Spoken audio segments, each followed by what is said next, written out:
Buenas noches, señoras y señores presentes. Por favor, encender tus cámaras y apagar el micrófono, que el Tribunal de la Corte Constitucional de Justicia del Ecuador, con sede en la ciudad de Quito, está por ingresar a la sala.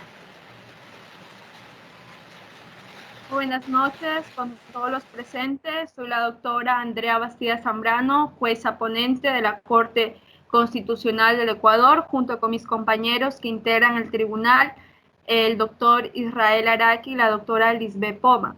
Nos encontramos hoy convocados para llevar a cabo la presente audiencia de acción extraordinaria de protección de acuerdo al artículo 14 de la Ley Orgánica de Garantías Jurisdiccionales y Control Constitucional y el artículo 58 y siguientes de la misma norma legal. Previo a la instalación de esta audiencia de acción extraordinaria de protección, señorita secretaria, por favor, sírvase constatar si encuentran los sujetos procesales indispensables para el desarrollo de esta audiencia y además si nos encontramos en el día y hora señalados para la misma. Siendo el día y hora señalados hoy del 2 de diciembre del 2020, a las 22:26 se ha convocado a la audiencia de acción extraordinaria de protección con sentencia número 1974-15-EP, que deviene del proceso de habeas data número 0783-2015-00470. El tribunal se encuentra conformado por la jueza ponente, la doctora Andrea Bastidas, la jueza Lisbeth Poma y el juez Israel Araki. Procedemos a constatar la presencia de las partes procesales por parte de los accionantes, la señora Rosario Lara Carrión y Narcisa del Carmen Carrión, junto con su defensa técnico, el abogado Jaime Arturo Rey. La presencia de los accionados tenemos el Tribunal de la Sala de lo Civil de la Corte Provincial del Oro, que se encuentra conformado por los jueces constitucionales, el doctor Cristian Tacle, la doctora Valentina Macías y el doctor Erika Weiss. Señores del tribunal, si se encuentran presentes las partes para la realización de la presente audiencia de acción extraordinaria de protección. Bien, una vez constatada la presencia de las partes procesales indispensables en la presente audiencia, en calidad de jueza constitucional, es menester preguntar a la parte accionante y accionada si existen objeciones para la instalación de la presente audiencia. Por lo que concedo la palabra al doctor Jaime Arturo Rey para que se pronuncie con respecto a si tiene alguna alegación u objeción para la instalación de la presente audiencia. Tiene la palabra, doctor. Buenas noches, señora jueza. Ninguna objeción para que se realice la audiencia, señora jueza. Muy amable, gracias.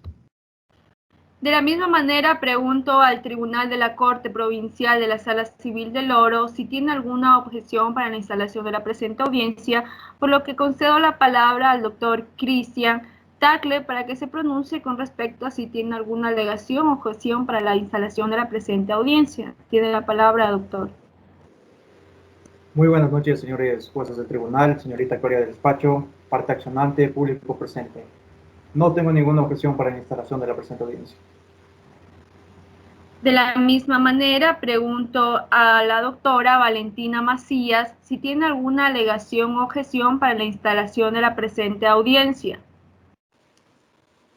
Ninguna objeción, señora jueza. Al doctor Eri Osvaldo Aguaiza Cajas le realizo la misma pregunta. ¿Tiene alguna alegación o objeción para la instalación de la presente audiencia?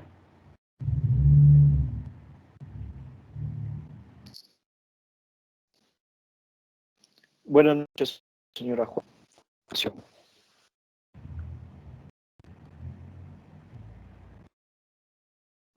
Doctor, ¿tiene alguna alegación o objeción para la instalación de la presente audiencia, doctor Eric Aguaiza? No, doctora, buenas noches, ninguna objeción. Por lo tanto, si no hay alegaciones para el desarrollo de la misma, se declara instalada la presente audiencia. Una vez dadas las indicaciones preliminares, me corresponde indicar a los presentes que como jueza me atañe la dirección de esta audiencia y el tiempo de participación de cada una de las partes procesales, tomando en cuenta que esta audiencia es telemática, se lleva a cabo sobre la base del protocolo de audiencias virtuales emitido por la Corte Nacional de Justicia. Es necesario comunicar a los asistentes que está prohibido grabar la diligencia. Únicamente será grabada por los sistemas autorizados por el Consejo de la Judicatura. Se dispone mantener apagados todos los micrófonos hasta el momento que corresponda intervenir a la persona. Las personas ajenas al proceso deberán mantener apagados sus micrófonos durante toda la audiencia bajo prevenciones de ser expulsados de la sala virtual. Los abogados y las partes deben asistir con audio y video durante el desarrollo de la audiencia. No podrán apagar la transmisión de su video durante la audiencia virtual, actuando con los principios procesales, entre ellos principio de buena fe y lealtad procesal. Asimismo, doy a conocer a las partes procesales lo que establece el artículo 14 de la Ley Orgánica de Garantías Jurisdiccionales y Control Constitucional, mismo que establece que tienen hasta 20 minutos para intervenir. Con todo esto, se le concede la palabra al abogado de la parte accionante para que realice sus alegaciones, para lo cual le concedo 20 minutos para su intervención. Tiene la palabra el doctor Jaime Arturo Rey.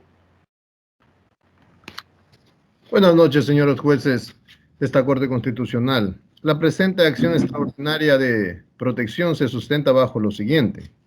El 26 de junio de 2015, la parte accionante, es decir, la señora Rosario Graciela Lara Carrión y Narcisa del Carmen Carrión Cabrera, presentaron una acción de habeas data en contra de Jacinto Antonio Orejuela Feijó, puesto que en aquel entonces él era el representante legal del Banco de Machala S.A. La causa fue asignada con el número 07283-2015-00470 ante la Unidad Judicial de Garantías Penales de El Oro. En adelante, Unidad Judicial. El 7 de agosto de 2015 se llevó a cabo la audiencia única dentro del proceso constitucional. El 14 de agosto de 2015, el juez de la Unidad Judicial dictó sentencia, por lo cual resolvió declarar con lugar la demanda y ordenar al Banco de Machala S.A. que entregue las acciones a los accionantes la información solicitada. En contra de dicha decisión, Jacinto Antonio Orejuela, por sus propios y personales derechos, interpuso recurso de apelación, dado que el 10 de septiembre de 2015 el Tribunal de la Corte Provincial de Justicia del Oro resolvió, mediante sentencia, aceptó el recurso de apelación interpuesto y revocó la sentencia subida en grado, declarando sin lugar la acción de habeas data presentada. Así también el tribunal dejó a salvo los derechos de las accionantes para que, cumpliendo los requisitos constitucionales y legales pertinentes, presenten las acciones que a bien consideren en defensa de sus derechos. Sobre la decisión que antecede, las accionantes interpusieron recurso de ampliación, el cual fue negado mediante autodictado y notificado el 6 de octubre de 2015 por este mismo Tribunal de Alzada. Razón por la cual se presentó esta acción extraordinaria de protección, puesto que, señores jueces de esta Corte Constitucional, todo esto violenta derechos constitucionales y específicamente hablaré de dos. El derecho al debido proceso estipulado en el artículo 76 de la Constitución de la República de Ecuador en garantía de recibir decisiones motivadas y el derecho a la tutela judicial efectiva tipificado en el artículo 75 y viden. En primer lugar, respecto de la alegada falta de motivación de la sentencia, debo decir que la afirmación realizada por el tribunal, esto es, que la acción de habeas datas no era procedente debido a que la información solicitada correspondía a otras personas, es absolutamente falsa y denota el poco compromiso de los jueces provinciales por conocer cuáles eran todos los hechos del caso resuelto en la sentencia constitucional de primera instancia, puesto que la información solicitada refiere a los documentos relacionados con un crédito bancario concedido al cónyuge Raúl José Lara Carrión y Mari Liliana Patiño Quintero, pero ese mismo crédito tenía como deudor solidario al difunto Humberto María Lara Sánchez, quien en vida fue su cónyuge y padre.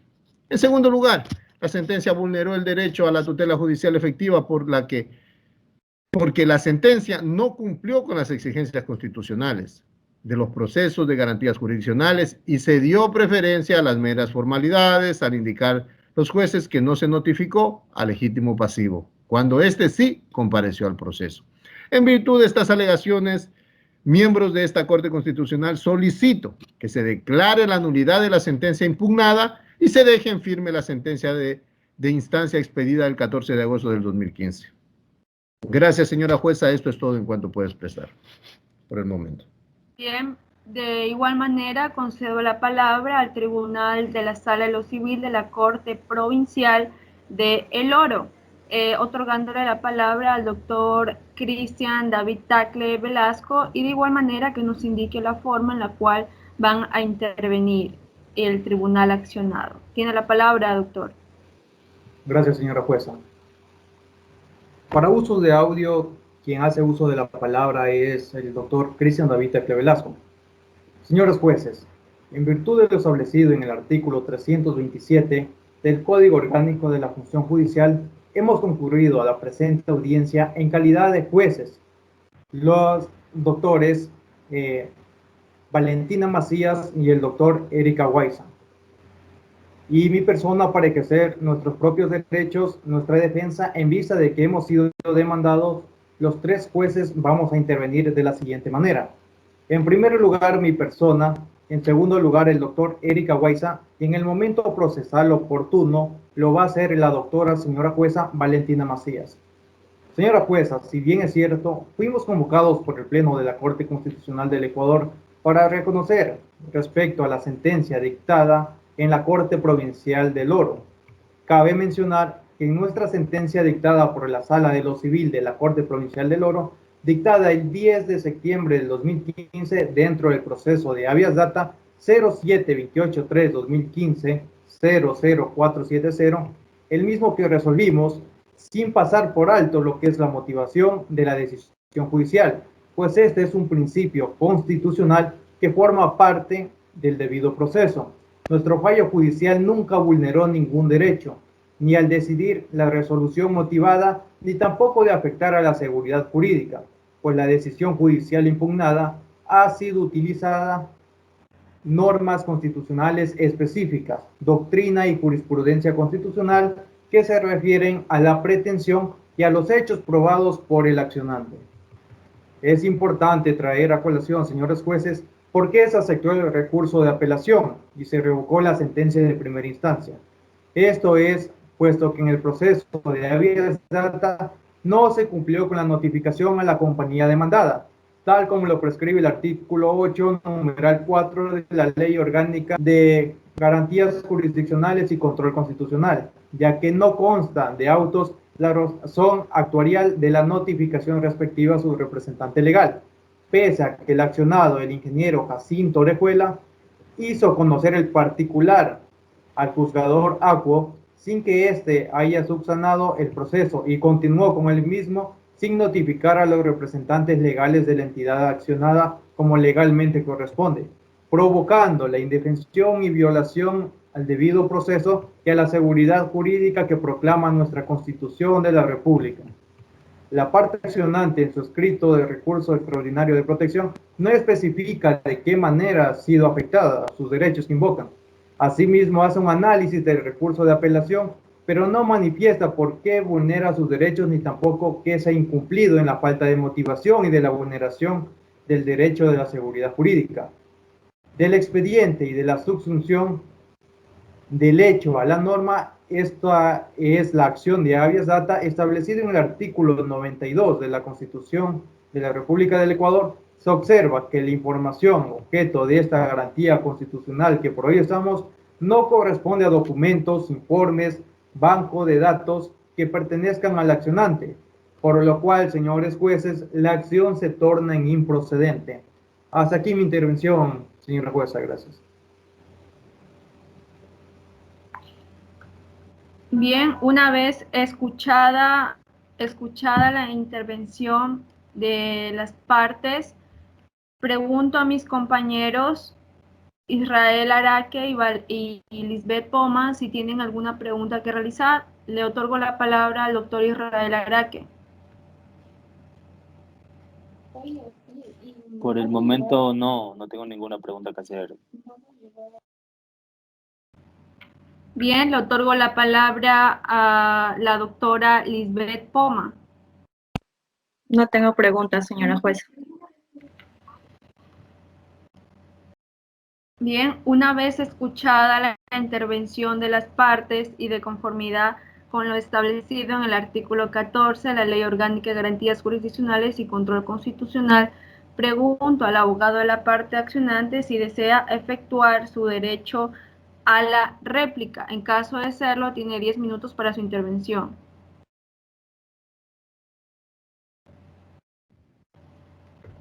Gracias, señora jueza. Respecto de mi derecho a la réplica, voy a hacer uso, puesto que si bien los jueces que integran el tribunal tienen la obligación de revisar lo actuado y como jueces tienen derecho de hacer uso de su voto concurrente, si no están de acuerdo con la motivación de la sentencia misma realizada por el juez ponente de la causa, en resumen, señora jueza, ellos tienen igual responsabilidad por la omisión en sus funciones o por lo tanto en las vulneraciones constitucionales ya citadas, señora jueza. Gracias.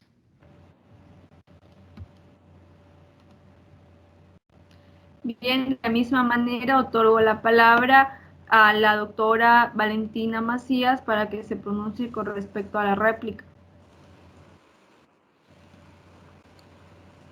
Sí, señora jueza, efectivamente, en relación a lo alegado por la parte accionante, nosotros como jueces integrantes no consideramos necesario elaborar ningún voto concurrente, por cuanto la sentencia del juez ponente contemplaba todos los parámetros que la Corte Constitucional ha establecido en relación a la parte motivacional, que es la lógica, la comprensibilidad y la razonabilidad, que debe conllevar toda sentencia. Por tal razón, nosotros no consideramos elaborar ningún voto concurrente. Además que en la misma no se consideraba que existiese ninguna violación de ningún derecho constitucional. Devuelvo la palabra, señora jueza. Muchas gracias. Bien, una vez escuchado a la parte accionante y a la parte accionada, señorita secretaria, proceda a realizar nuestra desconexión del Tribunal de la Corte Constitucional para en unos minutos realizar el anuncio de nuestra decisión.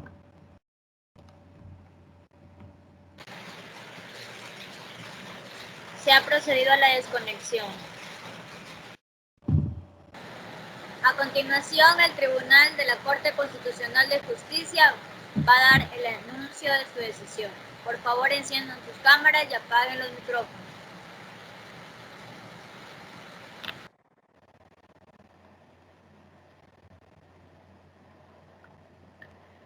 Bien, una vez que el tribunal ha deliberado en relación a la decisión que ha tomado este tribunal de la Corte Constitucional del Ecuador, en mi calidad de jueza ponente se me atribuye realizar el anuncio de la decisión oral, por lo que procederé al mismo, pero antes mencionando los antecedentes por los cuales las partes procesales se han manifestado en esta audiencia. Si bien la parte accionante ha manifestado que impugnan la sentencia de la Corte Provincial de Justicia del Oro por cuanto ésta ha vulnerado sus derechos constitucionales al debido proceso en la garantía de recibir decisiones motivadas y a la tutela judicial efectiva. En primer lugar, cabe mencionar que respecto a la alegada falta de motivación de la sentencia, indican que la afirmación realizada por el tribunal no era procedente y que en esta línea argumentativa mencionan que la información solicitada se refiere a documentos relacionados con un crédito bancario. En segundo lugar, alegaron que se vulneró el derecho a la tutela judicial efectiva, debido a que la sentencia de la Corte Provincial no cumplió con las exigencias constitucionales de los procesos de garantías jurisdiccionales y se dio preferencia a meras formalidades, al indicar los jueces que no se notificó al legitimado pasivo, cuando éste sí compareció al proceso. Finalmente, concluyen manifestando que se declare la nulidad de la sentencia impugnada por la Corte Provincial de Justicia y se deje en firme la sentencia de instancia expedida el 14 de agosto del 2015. De la misma manera, la Sala de lo Civil de la Corte Provincial del Oro, en calidad de accionados, han manifestado que si bien En su dicho informe indicaron que la habeas data no cumplió con la notificación a la compañía demandada, de acuerdo a lo que prescribe el artículo 8, numeral 4 de la Ley Orgánica de Garantías Jurisdiccionales y Control Constitucional, ya que no consta de autos la razón autorial de la notificación respectiva a su representante legal, pese a que el accionado ingeniero Jacinto Antonio Feijo hizo conocer el particular al juzgador ACO. Y es por ello la decisión en segunda instancia de aceptar el recurso de apelación y revocar la sentencia de primera instancia. De igual manera, alegaron que la decisión judicial impugnada fue emitida con todas las normas constitucionales, doctrinales y jurisprudenciales específicas y en relación a los hechos probados por los accionantes. En virtud de ello, consideran que no se ha vulnerado ningún derecho constitucional. En relación a las alegaciones expuestas por los accionantes y la parte accionada, la Corte sistematizará el análisis de la causa por medio de la formulación de los siguientes problemas jurídicos. El primero, en relación a si la sentencia dictada el 10 de septiembre del 2015 por la Sala de lo Civil de la Corte Provincial del Oro vulneró el derecho a la tutela judicial efectiva. Y el segundo punto, en relación a si la sentencia dictada el 10 de septiembre del 2015 por la Sala de lo Civil de la Corte Provincial del Oro vulneró el derecho al debido proceso en la garantía de la motivación.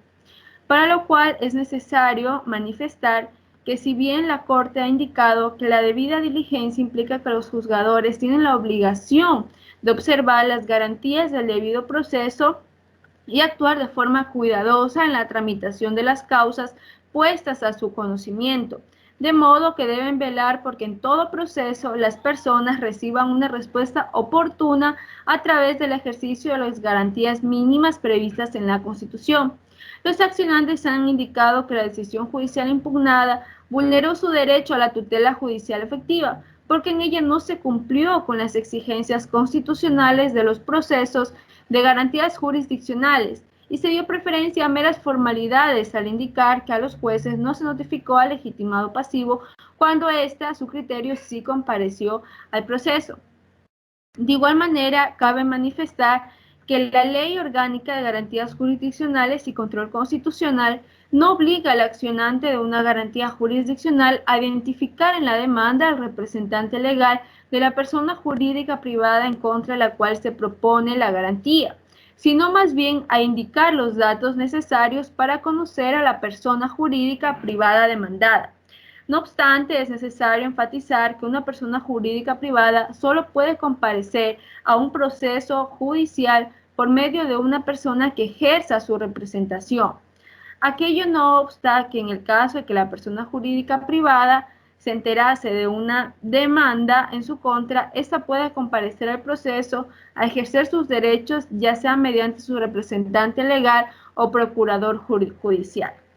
En este sentido, la falta de notificación del representante legal o procurador judicial de una persona jurídica privada a la que se pretende demandar no puede ser considerada como una mera formalidad, como lo mencionaron los accionantes, puesto que la falta de notificación podría acarrear que el legitimado pasivo no pueda ejercer su derecho a la defensa consagrado en el artículo 76, numeral 7 de la Constitución de la República del Ecuador, dado que solo pueden contestar las demandas interpuestas en contra de personas jurídicas aquellos que ejerzan la representación legal o judicial de la misma.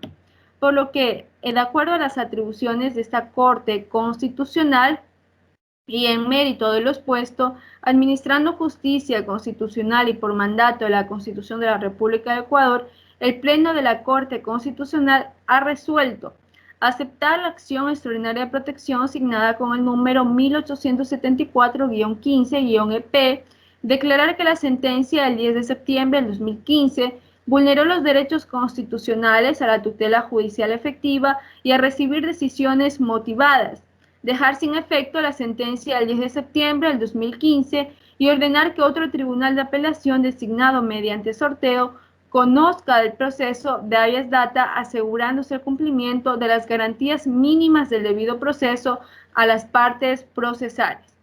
Asimismo, se dispone que el Consejo de la Judicatura exhorte a los jueces que tienen competencia para conocer casos, garantías jurisdiccionales, en este caso habeas data, de la obligación que tienen de dar trámite ágil a estos procesos, así como recordarles la debida acuciosidad y diligencia con la que tienen que actuar dentro de las garantías jurisdiccionales, haciendo énfasis que es su deber subsanar el proceso.